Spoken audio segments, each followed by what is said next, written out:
qu'il n'y a pas eu suffisamment d'arrestations, je ne sais pas ce que cela veut dire. Suffisamment, ça veut dire quoi? Il faut qu'on arrête combien de gens pour que ce soit suffisant? Nos critiques ont des informations sur des militaires qui auraient commis de tels actes et qui n'ont pas été attraits devant la justice militaire, mais tout ce que nous attendons d'eux, c'est qu'ils nous communiquent ces informations. Nous n'attendons pas des ultimatums ou des quoi, nous attendons des informations. Donc il y a peut-être une façon de gérer nos relations qui doit encore être revisitée. On donne des informations pour que la justice puisse se mettre en mouvement. Alors, vous avez dit que pourquoi seulement les FARDC sont pointés du doigt. Moi, cela m'étonne. Parce que j'ai ici un rapport des Nations Unies sur les violences sexuelles, par exemple. On prend la province orientale. C'est un rapport du 28 mars 2013.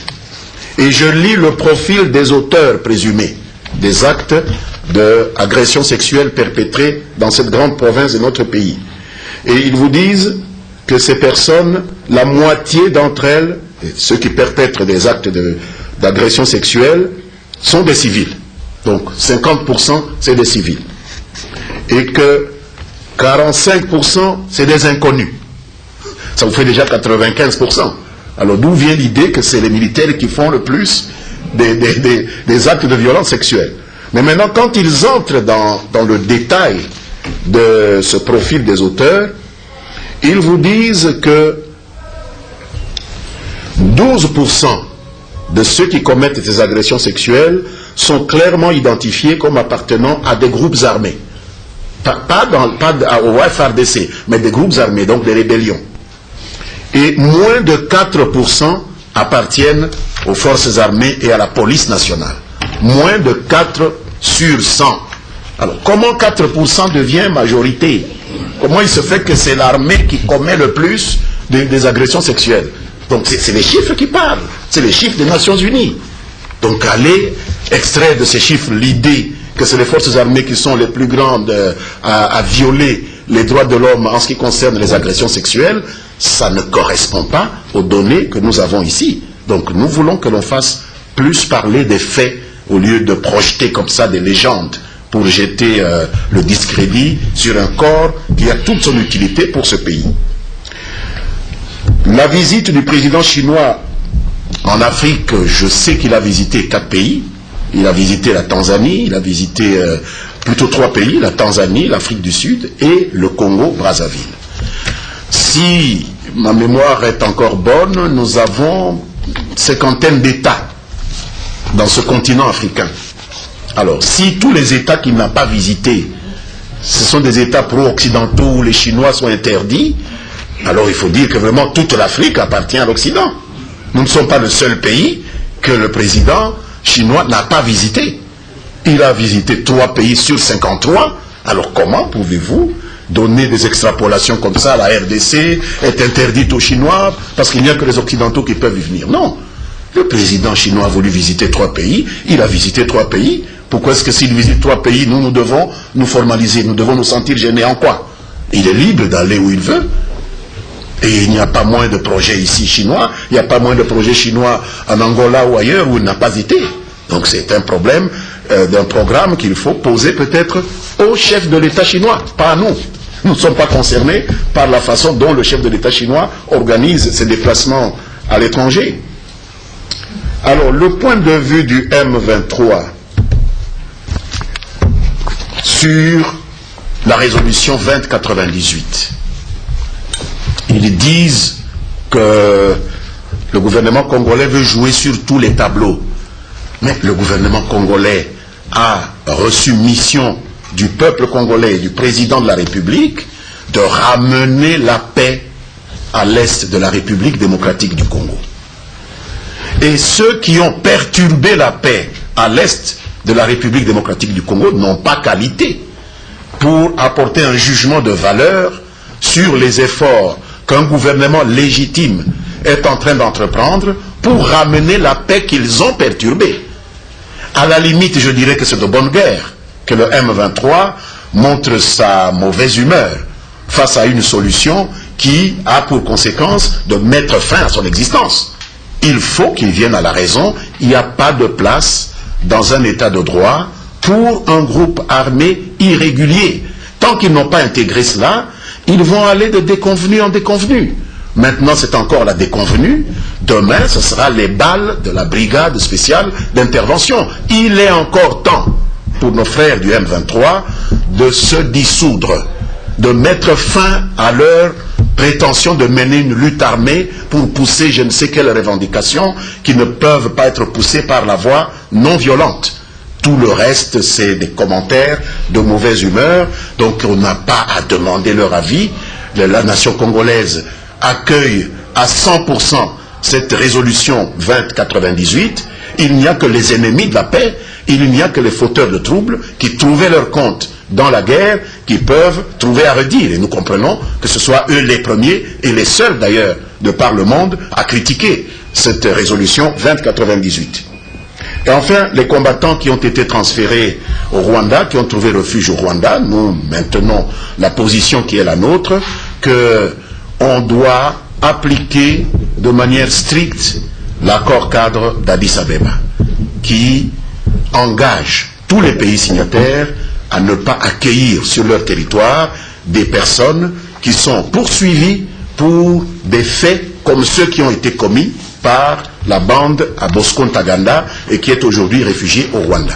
Il y a là des gens sur qui pèsent des sanctions des Nations Unies. Nous entendons bien voir le Rwanda exécuter ses propres engagements en les remettant aux juridictions congolaises ou aux juridictions internationales qui peuvent faire ce que les signataires de l'accord d'Addis Abeba ont décidé que soit être fait, c'est-à-dire qu'on mette fin à cette impunité qui nourrit toutes les rébellions qui ont endeuillé la région des Grands Lacs. Voilà, je pense avoir fait le tour des questions qui m'ont été adressées. Bien, je vais compléter le ministre sur un ou deux points. Sur le dernier, celui relatif aux combattants qui se sont réfugiés au Rwanda à la suite de la défaite du clan Roniga Ntaganda, la résolution de manière explicite lance un appel au gouvernement du Rwanda de s'assurer que ces combattants sont démobilisés de manière permanente et conformément au droit international, en tenant compte des enfants et des femmes notamment. Et le Rwanda est cité nommément parce qu'on sait que ces gens sont de l'autre côté, mais aussi parce qu'on sait que certains d'entre eux ont commencé à retrouver du service dans les rangs de Makenga, ce qui bien entendu est un signal très négatif. Je voudrais à ce sujet dire que au cours de la semaine qui a précédé la négociation finale de du projet de résolution, il y avait eu une tentative à New York de la part de certains d'essayer d'infléchir le concept de la brigade d'intervention. On a commencé à parler d'une brigade de dissuasion, au motif que, à la suite de ce qui venait de se produire au niveau du M23, le M23 ne représentait plus à ce point une menace. À la suite de la reddition de Bosco Ntaganda, il y avait une évolution positive. Il a fallu démontrer que ça aurait été une très grosse erreur de la part de la communauté internationale de modifier le concept. À la limite, c'était un point de rupture. Parce que pour nous, c'était pratiquement une négation de l'esprit de l'accord du 24 février 2013. C'était un package qui avait été négocié et il fallait qu'on s'en tienne à l'esprit, à la lettre, ce qui avait été convenu. Et nous avons fait remarquer que ce que nous notons sur le terrain ne va pas dans le sens du retour à la raison de la part de Makenga et de ces gens, bien au contraire. Parce que comme je l'ai dit, les gens qui avaient fui avec Bosco, certains reviennent, Makenga les reprend, il est en train de réorganiser ses unités, il est en train de vouloir organiser des séminaires de conditionnement politique et moral. Ce n'est pas l'attitude de quelqu'un qui s'apprête à se démobiliser, à déposer les armes. Alors, le M23 peut s'agiter autant qu'il veut, son espérance de vie est très courte. Nous avons dit depuis le début que nous étions disposés à arriver à un accord politique avec eux, et nous avions clairement défini les termes de l'accord politique avec les limitations que j'ai évoquées tout à l'heure. Il n'est plus question de recycler les spécialistes de la rébellion dans les rangs des forces armées. Il n'est pas question de leur donner un avenir politique quelconque. Le seul avenir pour le M23, c'est de cesser d'exister comme mouvement politico-militaire. Point à la ligne. Alors, ils pouvaient le faire soit en arrivant à un accord avec le gouvernement, soit, si tel n'était pas le cas, la brigade s'occupera de mettre fin à son existence. Mais je crois que ils n'ont jamais cru, comme beaucoup d'ailleurs, que cette brigade deviendrait réalité. Mais je crois que avoir l'excitation avec laquelle ils parlent depuis quelques jours, je crois que le message est en train d'arriver. Ils comprennent que oui, c'est pour bientôt. Mais comme a dit le ministre, ils ont encore un petit temps pour prendre la bonne attitude. Sinon, ils vont faire face à la brigade. La question concernant la résolution qui aurait confié à la MONUSCO la gestion du Kivu et des ressources naturelles. Bon, moi j'aurais bien voulu qu'on me lise le passage, parce que, vous savez, je peux avoir été distrait, mais ça m'étonnerait énormément, je ne pense pas qu'il y ait une telle disposition. Je sais que au paragraphe 14, où on donne certaines orientations aux représentants spéciaux du secrétaire général, des choses à faire. Au point 14C, on lui demande d'encourager l'établissement et la consolidation rapide d'une structure civile nationale pour contrôler les activités et gérer d'une façon. C'est la structure nationale, c'est le gouvernement congolais. Ce qu'on lui demande, c'est de suivre pour s'assurer qu'il y a une prise en charge correcte de cet élément, parce que tout le monde sait que l'exploitation illégale des ressources naturelles nourrit la conflictualité. Mais nulle part il n'est dit que la MONUSCO va... D'ailleurs, toute la philosophie de la réqualification de la MONUSCO, les Nations Unies sont en train d'aller dans la direction que nous avons indiquée depuis bientôt 3 ans, et il y avait des résistances, hein. Il y avait des résistances.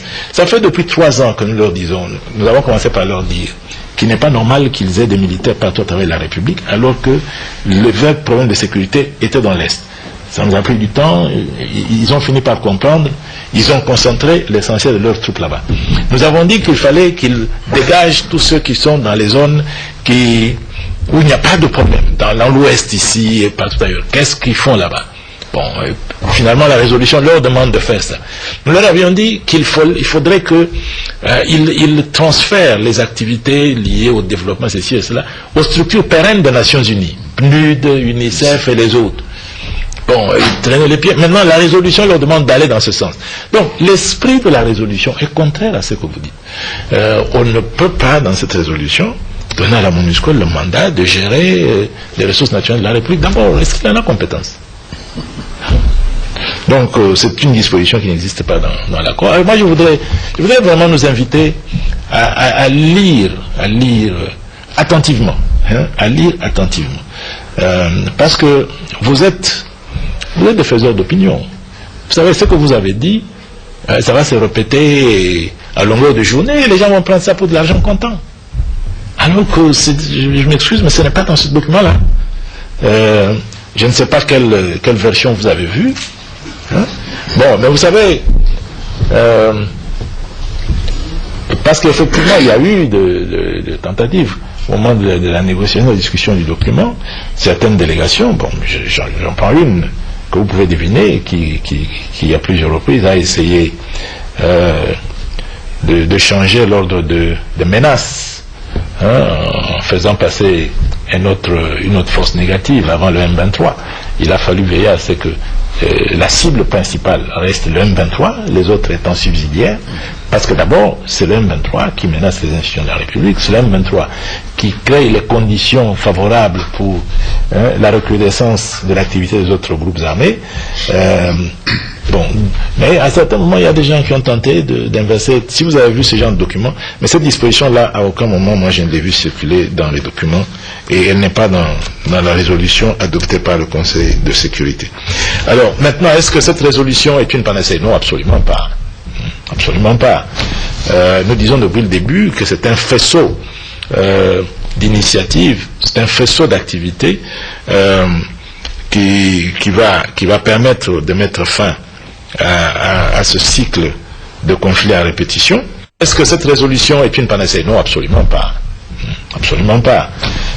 Nous disons depuis le début que c'est un faisceau d'initiatives, c'est un faisceau d'activités qui va permettre de mettre fin à ce cycle de conflits à répétition. Et bien entendu, la résolution crée le cadre, mais il faut qu'elle soit mise en œuvre. C'est l'action qui va suivre, qui va aider à régler le problème. Ce n'est pas la résolution elle-même. C'est le sésame qui ouvre la voie, mais il faut maintenant que le travail soit fait.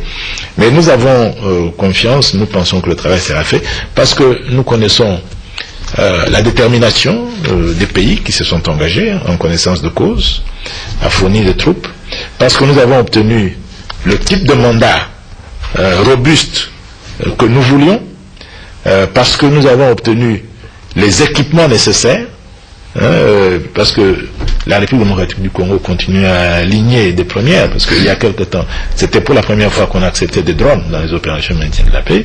Maintenant, pour la première fois, on donne un mandat robuste. Demain, je ne sais pas pour la première fois quoi d'autre, mais il faut que je garde certaines surprises pour demain, il ne faut pas que je vous dise tout. Mais, croyez-moi, petit à petit, c'est l'ensemble de tout cela qui va finalement nous amener au résultat. Ce n'est pas simplement la résolution à elle seule. Voilà. Nous prenons le deuxième groupe. 4 intervenants et ce sera toi aussi. Quel confrère qui détient le micro soulève sa préoccupation? Qui a le micro? Oui. Alain Kyoka pour le Congo Antenne A. Monsieur le ministre des Affaires étrangères, j'ai une petite préoccupation. J'aimerais vraiment insister. Est-ce que vous n'êtes pas sûr qu'il y a une disposition dans cette résolution qui aliène la souveraineté nationale? Parce qu'on entend beaucoup de choses ce matin. Par exemple, on a entendu que la MONUC ou l'ONU devrait désigner un expert dans chaque ministère et cet expert aurait rang de ministre. Au ministre Lambert Mende, pourquoi avoir attendu si longtemps pour saluer le transfèrement de Bosco Ntaganda? Le gouvernement aurait-il quelque chose à craindre ou à cacher? Quel effet ça vous a fait, par exemple, lorsque vous avez entendu Bosco Ntaganda choisir le Kinyarwanda comme langue de son jugement? Merci.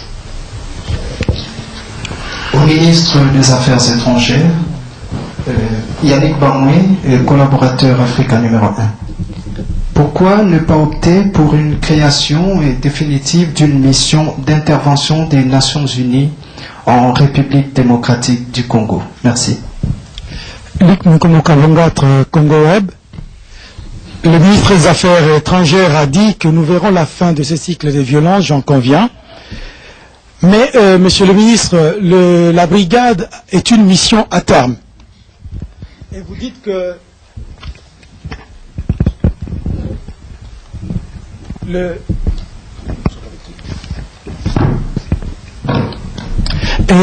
que la République est en train de préparer une brigade pour assurer la sécurité, visiblement après le départ de la brigade.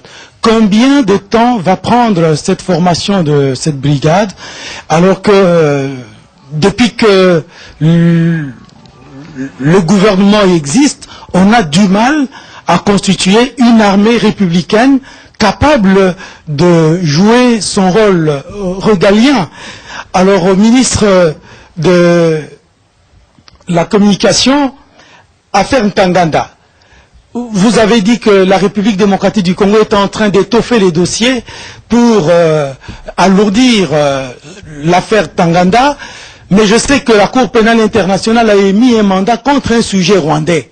Le dossier que vous êtes en train d'élaborer sera déposé contre le fameux sujet rwandais ou contre un sujet congolais que vous auriez un temps donné mis à côté, disons, mis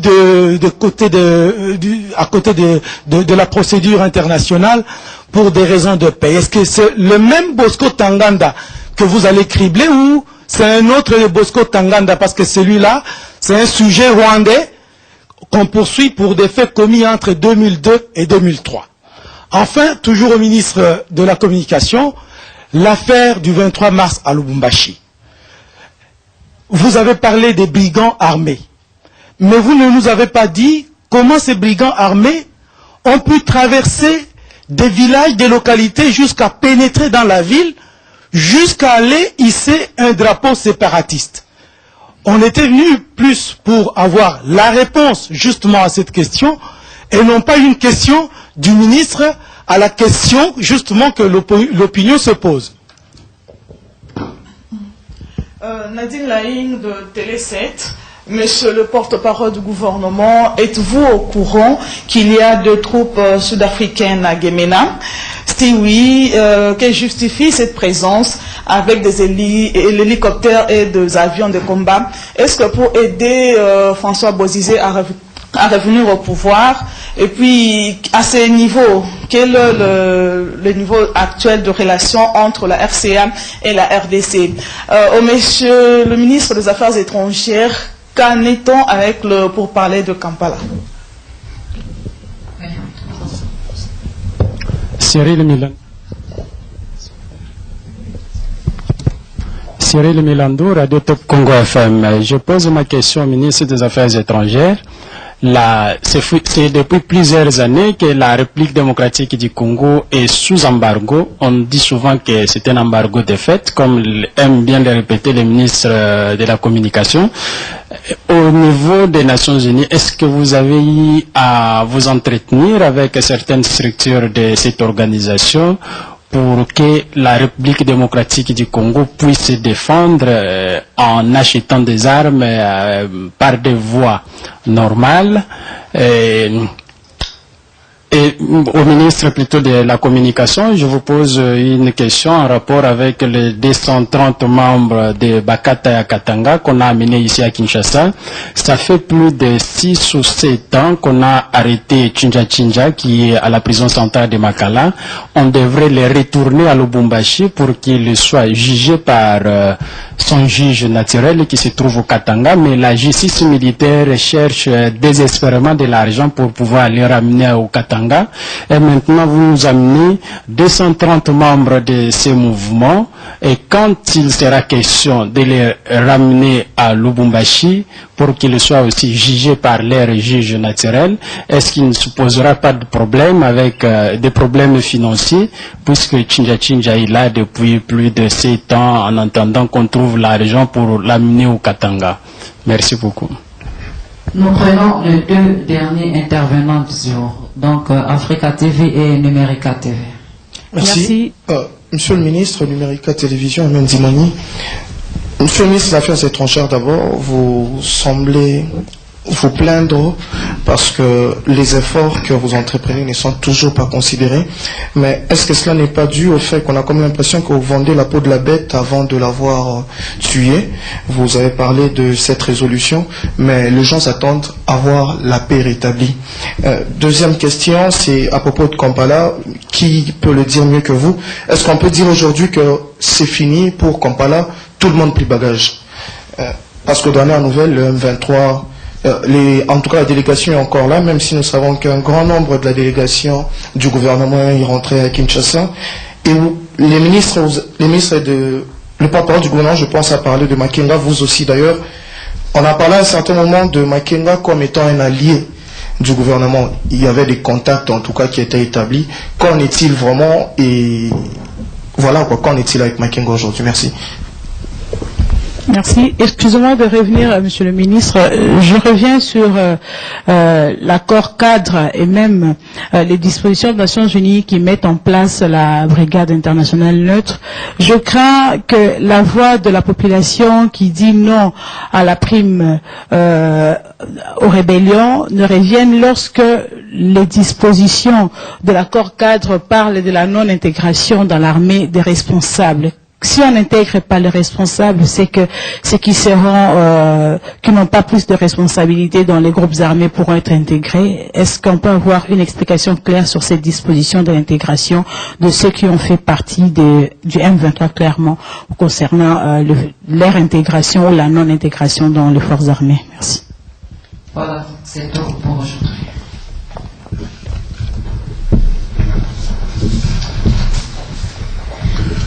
Télé 7, je crois, nous pose la question, bon, je pense que c'est avec Alain Kiouka que nous avons commencé.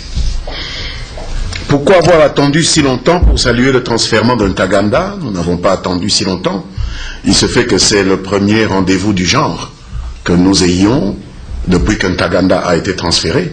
Entre-temps, dans des entretiens avec l'un ou l'autre d'entre vous, nous avons déjà eu l'occasion de dire ce que nous répétons aujourd'hui, profitant de ce qu'il y a aujourd'hui beaucoup plus de chevaliers de la plume et du micro ici présents.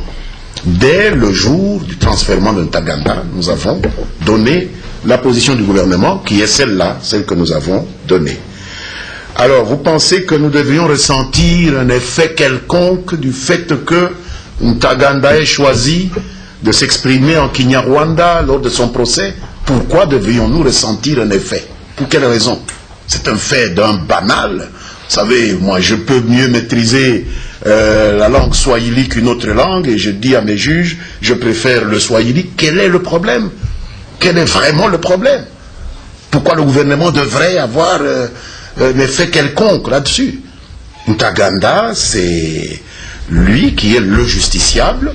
C'est lui qui doit choisir la langue dans laquelle il se sent à l'aise pour communiquer avec ses juges. Il a choisi le Kinyarwanda, qui est une langue parlée au Rwanda, au Burundi et en République démocratique du Congo. Pourquoi voulez-vous que le gouvernement de la RDC ait un point de vue là-dessus? À défaut de vouloir porter atteinte aux droits de l'homme, de Ntaganda, il a le droit de choisir sa langue, il a choisi la langue dans laquelle il se sent le plus à l'aise. Je ne vois vraiment pas l'objet pour le gouvernement congolais de se prononcer là-dessus. Mais une deuxième question est revenue sur le fait qu'on ait émis un mandat contre un sujet rwandais. Ce problème, j'ai dit que c'est devant la justice qu'il allait se poser. La nationalité de Ntaganda. Ce n'est pas dans un mandat du procureur, c'est même pas à l'audience d'identification, c'est le juge qui peut décider si effectivement il a la nationalité congolaise ou la nationalité rwandaise. Et je ne sais pas pourquoi on en a fait un sujet de débat. Ntaganda a été présenté comme né au Rwanda. Né au Rwanda ne veut pas dire être de nationalité rwandaise. À moins que vous ne m'appreniez qu'il y a un droit qui dit que dès qu'on est né quelque part, on serait de la nationalité de ce pays-là. Donc, à ce moment-là, la moitié de mes enfants sont belges, parce qu'ils sont nés en Belgique. Donc, je ne vois même pas la raison d'une telle obsession. Ntaganda s'est présenté. Je ne sais pas si quelqu'un est plus compétent que Ntaganda pour savoir de quelle nationalité Ntaganda est. Ntaganda dit au juge, je suis né au Rwanda, mais je suis de nationalité congolaise. Je suis officier dans l'armée congolaise. Alors, vous voulez qu'on débatte de quoi? On débat de quoi? Je ne comprends pas. Quel est le sens de ce débat? Lui vous dit qu'il est congolais, né au Rwanda. Vous vous dites on a émis un mandat contre les Rwandais, contre les Congolais. Mais admettons, prenons l'hypothèse la pire, que Ntaganda ait été Rwandais, qu'il nous ait trompé qu'il était Congolais, qu'il ait fait une carrière dans l'armée congolaise, qu'il ait commis tous les crimes qu'il a commis. Première chose, qu'à l'audience d'identification, on découvre qu'en réalité c'est un sujet rwandais. mais automatiquement le parquet congolais ouvre un dossier pour usurpation de nationalité. On l'a fait avec Chaloupa. Il était même député national.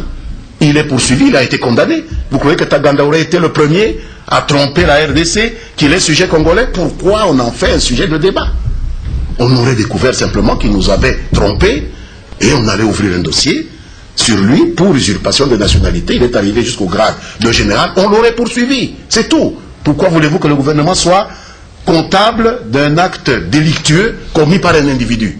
Mais les gens commettent des délits tout le temps. Il ne faut pas que vous rendiez le gouvernement responsable de cela. Mais on n'a même pas prouvé cela parce que lui, jusqu'à présent, dit qu'il est de nationalité congolaise. Mais prenons encore l'autre sous-hypothèse, qu'il ait été sujet rwandais, ayant commis des crimes en Ituri. À ma connaissance, l'Ituri n'est pas au Rwanda. Pourquoi vous étonnez-vous que le Congo s'intéresse à ce qu'on poursuive un sujet rwandais qui aurait commis des crimes au Congo? Donc nous ne sommes plus habilités maintenant à pourchasser des criminels étrangers qui ont commis des crimes chez nous. Donc vous voyez que c'est un débat complètement creux, inutile, ça n'a pas de sens.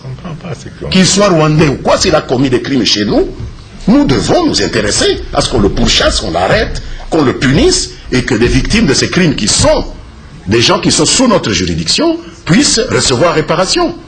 Donc on veut créer, politiser des choses qui n'ont pas de raison d'être politisées.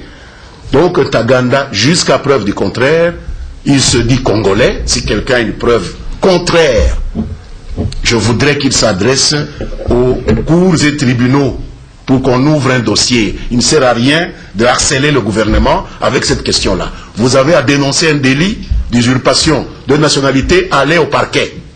Donc laissez le gouvernement tranquille avec ça. L'affaire du 23 mars à Lubumbashi, vous dites que nous nous limitons à des questionnements. Bien sûr que jusqu'à présent, nous ne pouvons que nous limiter à des questionnements. Des gens sont entrés, ils ont déboulé en plein centre-ville, avec armes et tout ça. C'est un fait totalement inacceptable. C'est un fait tout à fait inhabituel pour une ville qui est gérée, qui est administrée. C'est pourquoi nous avons désigné une commission d'enquête gouvernementale.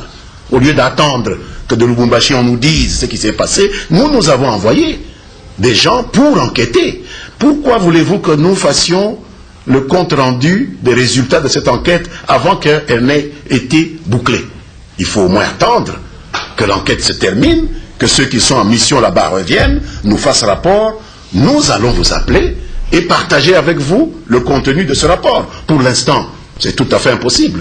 Quelle que soit ma volonté de vous faire plaisir, ce n'est pas possible. Télé 7 nous signale que des troupes sud-africaines sont à Gemena. Je sais qu'il y a des troupes sud-africaines en République démocratique du Congo. Depuis maintenant, 5-6 ans. Nous avons de nombreux instructeurs sud-africains qui forment nos militaires. Nous avons des bataillons sud-africains au sein de la MONUSCO. Alors pourquoi le fait qu'il y ait des troupes sud-africaines dans une ville congolaise créerait un problème? Et vous dites, est-ce pour aider Bozizé à renverser ceux qui sont là-bas à revenir au pouvoir? Je ne savais pas qu'il y avait un Gemena en République centrafricaine. Est-ce qu'il y a une ville qui s'appelle Gemena en RCA? Et si c'est en RCA, pourquoi moi je dois justifier la présence de troupes étrangères dans un pays étranger? Mais si c'est au Congo, mais les Sud-Africains sont avec nous ici, 6-7 ans, ils sont avec nous. Ils sont en train de former notre armée, je ne sais pas, si vous ne les voyez pas, moi je les vois.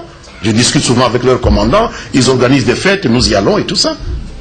Alors s'ils sont là, mais ils sont là dans le cadre des missions que nous avons convenues avec ces troupes. Il y a 2 missions essentiellement. L'une, c'est leur participation à la MONUSCO. L'autre, c'est la formation de militaires de FARDC. Gemena n'est pas en dehors de la RDC. Pour que vous trouviez anormal le fait qu'elle soit à Gemena et normal qu'elle soit à Kinshasa ou à Kitona ou je ne sais où. Là, vraiment, je voudrais qu'on se mette d'accord là-dessus. Les relations entre la République centrafricaine et la RDC, je pense que le ministre des Affaires étrangères est mieux qualifié. Il pourra y répondre tantôt. S'agissant des 230 délinquants qui sont venus de Lubumbashi à Kin, je suis très étonné que Tchinja soit bloqué à Kinshasa, faute d'argent pour payer un billet d'avion, mais que le même gouvernement trouve 230 billets pour les délinquants qui ont été ramenés ici. Est-ce que vous trouvez cela normal? Nous trouvons de l'argent pour faire venir 230 gaillards, les présenter aux mêmes autorités judiciaires militaires, mais on n'a pas d'argent pour ramener un seul qui doit aller être jugé par ce que vous appelez juge naturel. Mais c'est quoi? Mais les juridictions peuvent absolument décider que pour des raisons de sécurité, tel individu sera jugé par les cours et tribunaux de tel endroit plutôt que de tel autre.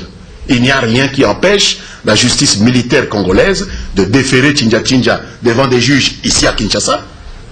Pourquoi seulement à Lubumbashi? Ce n'est pas un autre pays. Il peut être déféré ici à Kinshasa. Donc la raison que vous donnez là n'est pas correcte. Ce n'est pas parce qu'on manque d'argent pour transporter un prévenu qu'on l'a laissé 7 ans. Donc l'État congolais n'a pas eu 200 ou 300 $ pour amener ce monsieur vers Lubumbashi, même si on doit ajouter les billets pour les gardes qu'il aurait encadrés. Non, je pense que c'est une fausse raison. Ça n'a strictement rien à voir avec comment la justice fonctionne. Africa TV dit que Makenga est un allié du gouvernement. Le ministre des Affaires étrangères répondra, parce que c'est lui qui conduit notre délégation, qui a conduit notre délégation à cette rencontre de Kampala, et il pourra vous dire si vraiment Makenga est un allié du gouvernement. Monsieur le ministre.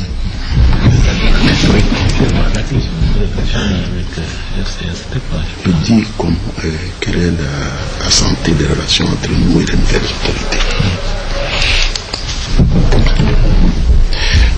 Bien, je vais commencer par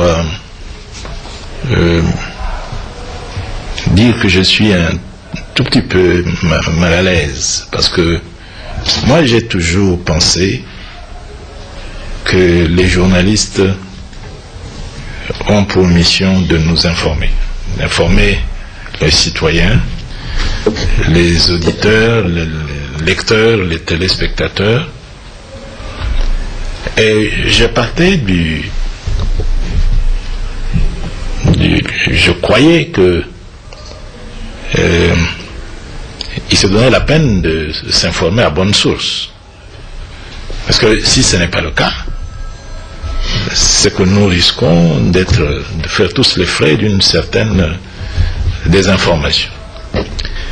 Alors, j'apprends ici que dans la résolution, il est prévu qu'il y aurait un conseiller par ministère avec rang de ministre. Mais la source, c'est quoi? Le document, il est disponible. Le document, il est disponible. Moi, je ne comprends pas. Ça vient d'où tout ça? Hein? Non, je voudrais vraiment que nous fassions un petit effort, parce que je ne pense pas que nous rendons service au pays, je ne pense pas que nous rendons service à notre peuple. Je sais qu'on dit que la rumeur, c'est un des traits forts de Kinshasa, mais je pensais que c'est peut-être dans les bus, dans les cafés, mais dans la presse quand même. Donc vraiment, moi je ne connais pas cette disposition. Et elle n'a aucun sens. Je ne vois pas qu'il aurait accepté qu'elle se retrouve dans cet accord, en tout cas l'accord que le gouvernement de la République la résolution que le gouvernement de la République a suivie et a négociée. Donc, alors, s'agissant de la brigade, oui, c'est une mission à terme, c'est vrai. Elle est instituée pour un mandat initial d'1 an, bien entendu renouvelable. La résolution dit que son avenir dépendra des résultats qui auront été accomplis. D'une part, dans l'accomplissement de sa tâche, si bien entendu elle arrive à nettoyer les Kivu assez rapidement, la mission s'estomperait. Si ça prend plus de temps, elle se prolongerait. Mais il est prévu de tenir compte aussi de la capacité de FARDC à assumer pleinement cette charge, et notamment par la mise sur pied de la force de réaction rapide. La force de réaction rapide est un des dispositifs de la réforme du secteur de sécurité. C'est un des dispositifs prioritaires. Combien de temps ça va prendre? Permettez que je ne réponde pas de manière précise à cette question. Mais ce qui est sûr, c'est qu'il n'y aura pas de hiatus. La brigade ne se retirera pas tant qu'il n'y a pas cette relève d'apprêter. Mais la relève va l'être dans des délais les plus courts, tout en garantissant la qualité de la formation des membres de cette brigade. Alors, bien entendu, je peux comprendre qu'on soit un peu sceptique, comme cela a été dit ici. Je pense qu'il y a une différence dans ce qui va se passer. Qu'est-ce qui s'est passé les fois antérieures? Chaque fois que on se met à former des unités, on nous crée une rébellion. Ou bien on provoque une invasion du pays. Les éléments qui viennent à peine d'être formés ou qui sont encore en formation doivent être en urgence redéployés pour aller s'occuper de cela. On n'a jamais eu suffisamment de temps et de recul pour assurer de manière complète la formation de nos unités, les équiper et les déployer convenablement. Avec la prise en charge de cette menace par la brigade d'intervention, on pourra se consacrer de manière plus soutenue à la formation des unités, particulièrement de la force de réaction rapide. Parce que le travail auquel elle devrait s'atteler sera en train d'être effectué par la brigade d'intervention. Et nous sommes en train d'assurer la formation de nouvelles troupes congolaises avec des pays qui à référence dans le domaine, parce que ce sont des Américains, ce sont des Belges, ce sont les Chinois, donc c'est une formation de qualité. Et je crois qu'on verra la différence. Il ne faut pas oublier que l'option levée par le président de la République, c'est celle pratiquement de construire une nouvelle armée avec le recrutement des jeunes qui a été effectué. Je pense qu'on verra une nouvelle philosophie dans l'armée congolaise différente de ce qu'on a connu avec les brassages et toutes les opérations antérieures. Alors, on est revenu sur les pourparlers de Kampala.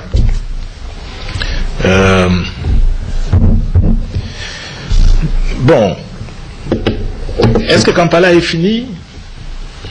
En tout cas, moi, je ne ferme pas la porte tant qu'on n'a pas encore désarmé ces gens. J'espère que vous ne me ferez pas le procès de continuer à essayer d'obtenir que ces gens déposent des armes et se démobilisent. Mais comme je l'ai dit, si ils n'entendent pas raison, la brigade les démobilisera de force. Mais d'ici là, nous avons fait des propositions, une proposition de sortie de crise qui, comme je l'ai dit, circonscrit de manière très stricte ce qui est envisageable. Si ils veulent examiner cela, nous ne disons pas non, mais il n'y a pas de discussion en dehors de cela. Alors la délégation du gouvernement de la République est pour le moment à Kinshasa, mais à tout moment, s'il y a des signaux qui indiquent qu'il y a quelque chose de sérieux à faire, elle pourrait se redéployer sans problème.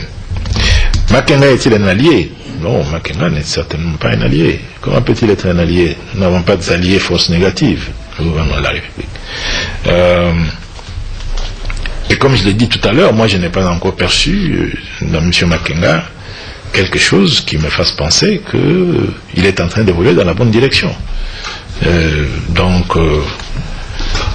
Non. Moi, je dis et je répète partout qu'il n'y a pas de bonnes et de mauvaises forces négatives. Toutes les forces négatives sont mauvaises. Et toutes, elles sont appelées à disparaître. Toutes.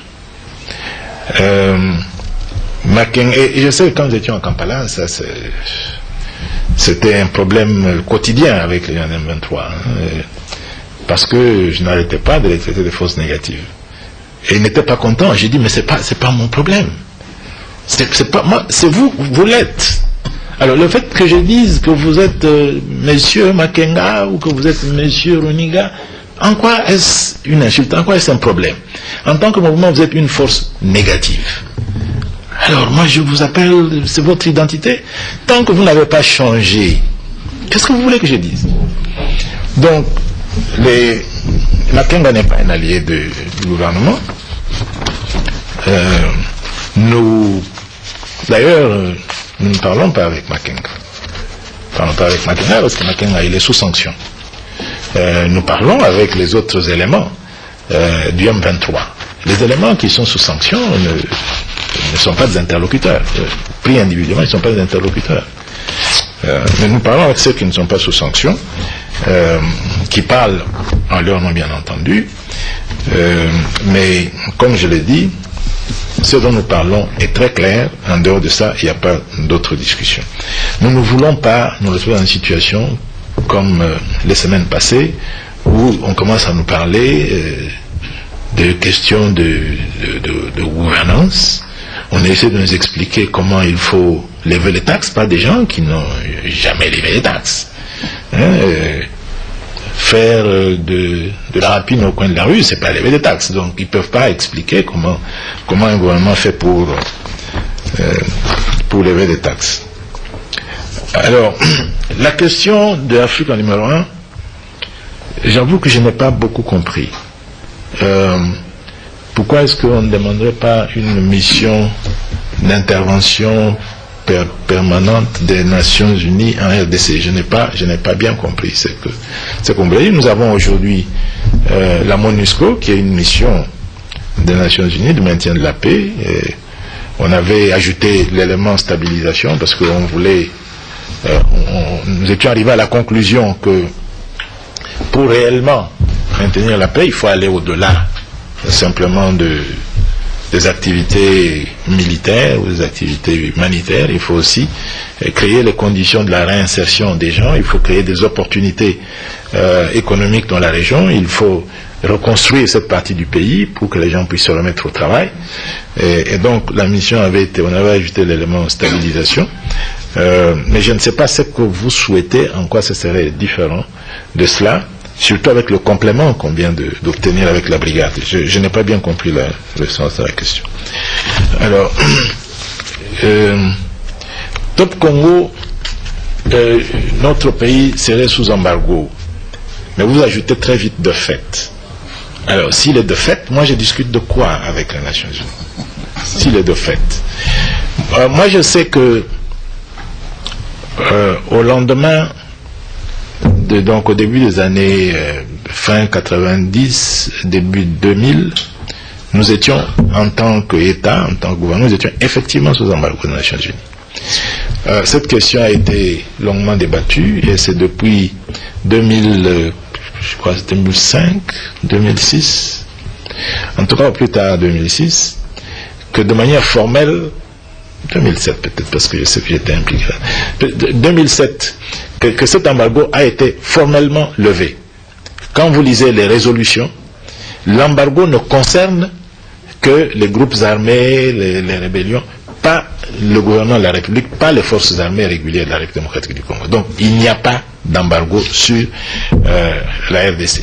Mais l'élément embargo de fait, c'est quoi?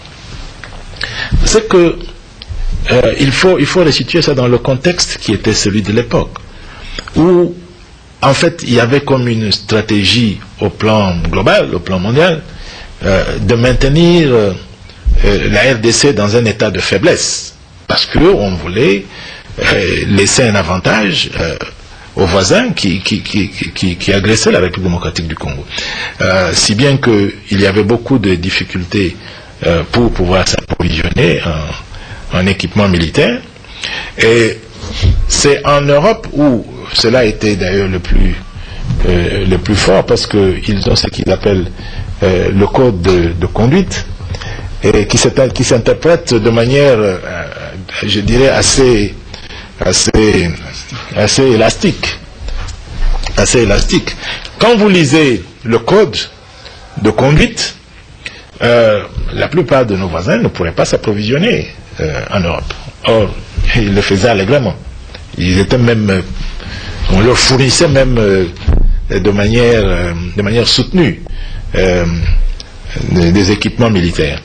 Mais par contre, sous le prétexte que les équipements acquis par la RDC pour les FARDC risquaient de se retrouver entre des mains irrégulières, on ne permettait pas à la RDC d'acquérir des équipements en Europe.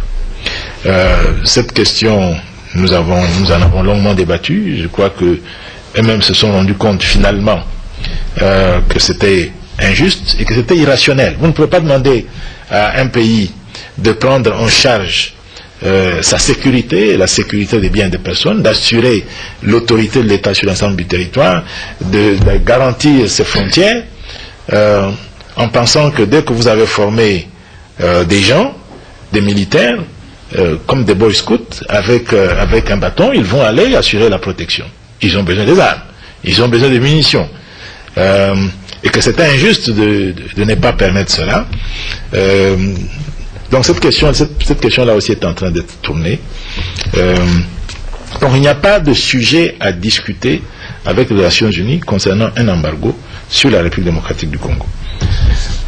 Alors, l'accord cadre avec l'intégration des officiers d'M23 dans les FARDC,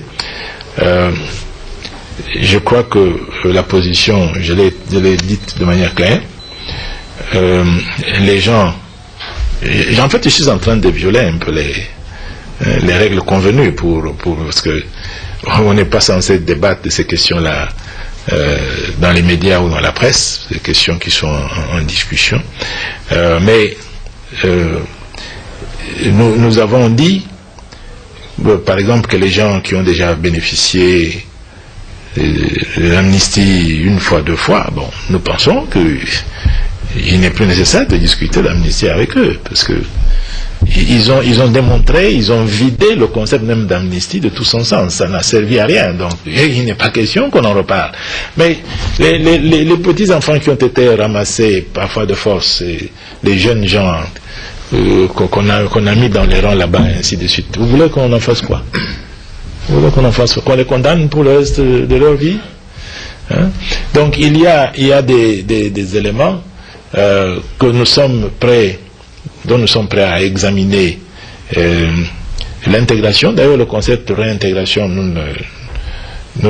jusque-là, nous ne l'acceptons pas, parce que nous pensons que ceux qui se sont mutinés, ceux qui étaient déjà dans les rangs de l'armée, qui se sont mutinés, en principe, ne devraient pas revenir dans l'armée.